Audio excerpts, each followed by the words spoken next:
कभी बिहार के सीएम नीतीश कुमार के सबसे बड़े विरोधी कहे जाने वाले चिराग पासवान ने एक समय ऐसा भी था जब उनको 7 निश्चय को लेकर बड़ा घोटाला करने का आरोप लगा दिया था। और वहीं नीतीश कुमार के ऊपर चिराग पासवान अब सबसे ज्यादा भरोसेमंद हो गए हैं और सीएम नीतीश कुमार के 7 निश्चय को घोटाला बताने वाले उसी योजना के रचयिता से मार्गदर्शन ले रहे हैं चिराग पासवान। आखिर बिहार की राजनीति में इतना बड़ा बदलाव क्यों और कैसे हो गया? नमस्कार, मैं हूं संजीव और आप देख रहे हैं आप तक न्यूज। अगर आप हमारे चैनल पर नए हैं तो चैनल को जरूर सब्सक्राइब करें। अधिक केंद्रीय मंत्री चिराग पासवान सोमवार को मुख्यमंत्री नीतीश कुमार से मुलाकात करने पहुंचे थे और बिहार में अपने सक्रिय राजनीतिक भूमिका का संकेत भी दे दिया था।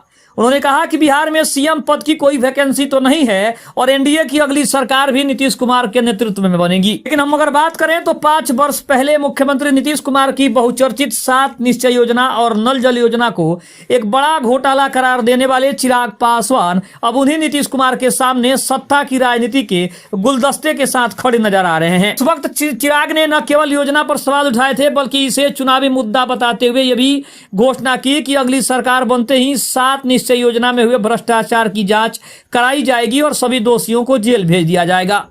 लेकिन अब सियासी समीकरणों में बदलाव के साथ चिराग का रुख भी बदल गया है। उन्होंने मुख्यमंत्री नीतीश कुमार से मुलाकात की है, मार्गदर्शन लिया है और विश्वास जताया कि आगामी चुनाव के बाद भी एनडीए की मजबूत सरकार नीतीश कुमार के नेतृत्व में ही बनेगी। मुलाकात के बाद मीडिया से बातचीत में उन्होंने साफ कहा कि बिहार में मुख्यमंत्री पद की कोई वैकेंसी नहीं है। उन्होंने विश्वास जताया कि आगामी चुनावों के बाद भी नीतीश कुमार के नेतृत्व में एनडीए की एक मजबूत सरकार बनेगी।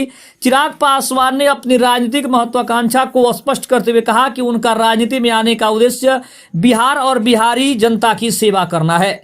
उन्होंने कहा कि वे जल्द ही बिहार में सक्रिय भूमिका निभाना चाहते हैं। दिल्ली और मुंबई में अनुभव हासिल करने के बाद अब उनका पूरा फोकस पूरी तरीके से बिहार पर है। चिराग ने कहा कि मुख्यमंत्री नीतीश कुमार से उन्हें जो मार्गदर्शन और स्नेह मिला है वो उनके विश्वास को और ज्यादा मजबूत करता है। उन्होंने कहा कि वह बिहार और बिहारियों को फर्स्ट बनाने के अपने संकल्प पर कायम है और इसे पूरा करने के लिए लगातार प्रयासरत रहेंगे।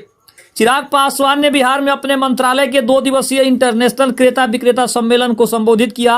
उन्होंने कहा कि इस कार्यक्रम का उद्देश्य राज्य के लघु और मध्यम उद्यमों को अंतर्राष्ट्रीय बाजार से जोड़ना है। सम्मेलन में 20 से अधिक देशों के खरीदार शामिल हुए हैं जो बिहार के उत्पादों को वैश्विक स्तर तक पहुंचाएंगे। केंद्रीय खाद्य प्रसंस्करण उद्योग मंत्री चिराग पासवान ने कहा कि बिहार में इस क्षेत्र में अपार संभावनाएं हैं। उन्होंने ये भी कहा कि राज्य के संसाधनों और उत्पादों को सही दिशा और बाजार उपलब्ध कराकर बिहार को आर्थिक रूप से सशक्त बनाया जा सकता है। उन्होंने मुख्यमंत्री को कार्यक्रम की जानकारी देकर उनको सराहा भी और साथ ही साथ उनके उत्साह को भी उन्होंने सराहा है और साथ ही साथ उन्होंने स्पष्ट कर दिया है कि चिराग पासवान हो या फिर एनडीए का कोई भी दल नीतीश कुमार के नेतृत्व में लड़ने के लिए पार्टी पूरी तरीके से तैयार है। खबर कैसी लगी कमेंट में जरूर बताइएगा। तब तक के लिए धन्यवाद। जय हिंद, जय भारत।